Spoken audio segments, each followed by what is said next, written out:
عبداللہ بن مسلمہ نے بیان کیا کہ میں نے امام مالک رحمۃ اللہ علیہ کو پڑھ کر سنایا ابن شہاب کی روایت سے کہ حضرت عمر بن عبدالعزیز نے ایک دن عصر کی نماز میں دیر کی،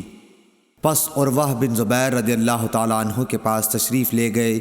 اور انہوں نے بتایا کہ اسی طرح مغیرہ بن شعبہ نے ایک دن عراق کے ملک میں نماز میں دیر کی تھی جب وہ عراق میں حاکم تھے۔ پس ابو مسعود انصاری عقبہ بن عمر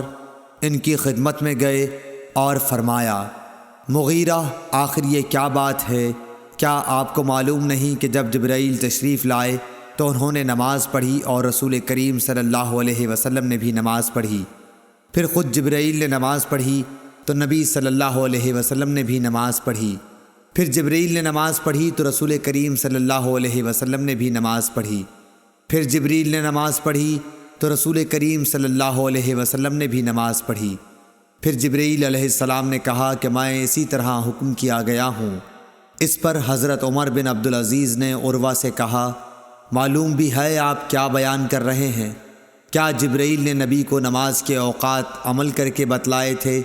عروہ نے کہا، ہاں، اسی طرح بشیر بن ابی مسعود اپنے والد کے واسطے سے بیان کرتے تھے۔